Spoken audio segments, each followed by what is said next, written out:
sprinting away from the 1200 metre marker. ULTRA MAGNUS and Great Stubborn along the inside, and Hondo's in the red silks going off to loop them. Gordonston's further back in the run. Then comes Global Exposure. Walter the Penniless is near the rail. On the outside, Romanesca. Then comes Colour Crusade, Chachna, and Lucara's the trailer, about 6 lengths off the leader. ULTRA MAGNUS taking them along a half length. Hondo's back in second. In third is Great Stubborn, who's being niggled at. Global Exposure. Walter the Penniless also being asked to run. Romanesca's towards the outside. Then Chachna. Further back in the field is Colour Crusade. Top of the lane, ULTRA MAGNUS the leader. Hondo's on the outside. Great Stubborn's towards the inside. Walter the Penniless now comes under right. Gordonston's towards the outside. ULTRA MAGNUS still leads it past the 200 metre marker. Gordonston, Global Exposure. Great Stubborn's down the inside. But it's still ULTRA MAGNUS over the last 100 from Global Exposure. And ULTRA MAGNUS going on. Global Exposure on the inside, but ULTRA MAGNUS won it. Second place is close, maybe Global Exposure, Gordonston, and behind that, Walter the Penniless.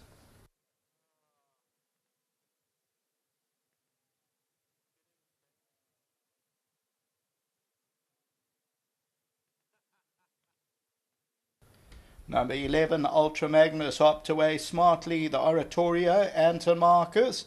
And they go on to score, paying up at 340 the win. ULTRA MAGNUS had the one barrier trial and ends up winning it. Showed pace from the word go, wins by about 3 lengths. So it's number 11, ULTRA MAGNUS. Second, Global Exposure, that's number 7. Gordonston will probably run third, number 1 nearest us. And fourth position to number 5, Walter the Penniless, Lucara, Chachna and Romanesca, and then Great Stubborn. Behind that, Hondo. The tote favourite was number 5, Walter the Penniless. We'll take a look at the head-on. So, ULTRA MAGNUS continues to lead it, and Global Exposure's in the blue. Great Stubborn's on the left. Gordonston towards the outside, then Romanesca. But the victory is for number 11, ULTRA MAGNUS, who comes home to win at 340. The tote favourite was number 5 until the third. Back to the studio.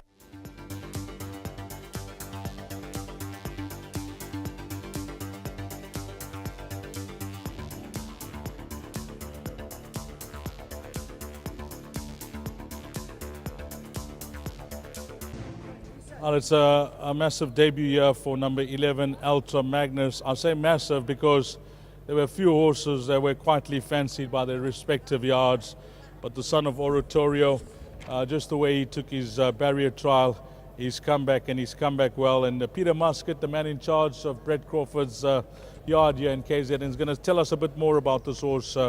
Peter, what do you think of him? Yeah, he's a pretty smart horse in the making. He's been an absolute pleasure to get to the races. He's one of those little push-button colts, does everything right on the track, very enthusiastic about his work, and I think he certainly won't stop here. Well, we've seen it many times in this game. Looks can be deceiving, but he certainly matched the looks with the ability this afternoon. Yeah, he's a high-quality colt, and as I say, he's still got quite a bit of scope in him. He's still a bit soft today, and I thought he may just need it, but certainly he'll come on again from today's run. Well, Graham's here representing the owners, and of course Brian. I don't know if you've got to chat to Brian, but he's a wonderful guy. He represents the Black Diamond Syndicate. Yes, us Shona boys are all right, and well done, Brian, and obviously huge congratulations to Graham. Before you leave us, Peter, anything else from your side? We have Savuti running in the 5th race today. He's coming off a bit of a break, but he's a very genuine horse. He's down in the weights, but he's up in class. But he's genuine, and he'll give a good account of himself. Well, please give our best to Brett as well. Well done, Peter. Thank you very much. Well done, Brett Crawford.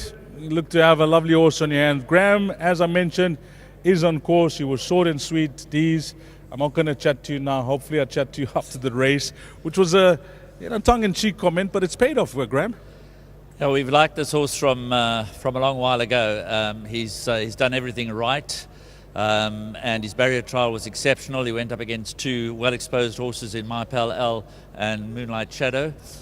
So we were very excited by the way he came through that. But first of all, a big thank you and congratulations to Brian McWibarara. I was at the 2-year-old sale last year, and he asked me to find him a horse. And when I saw this horse, which was presented by Clipdrift Stud on behalf of Paul De Carmo, congratulations, Paul. I think you've bred a very nice horse.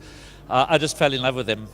And I also want to thank Justin for not going the extra mile. It was a bidding duel between myself and Justin Vermaak from early in the bidding, and he really liked the horse. Eventually he cried enough, and I want to say thank you to him for doing that, because I think he's a very nice horse. I also want to say thank you very much, obviously, to Brett, Peter Muscat, Billy Jacobson, who does all the work on him, and of course Anton Marcus, who came in with the niece on board.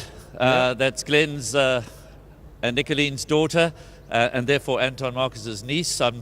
One ride, one win for her. Yep. Also to Jane Thomas from Ambleway Thoroughbreds from the sale. He went to, not Jane Thomas, Jane Trotter. Jane Trotter, apologies Jane, get the Janes mixed up. Sure. But she went to Ambleway with Jane and Rodney Trotter from the sale, and they took exceptional care of him and prepared him for his career in a most fantastic way.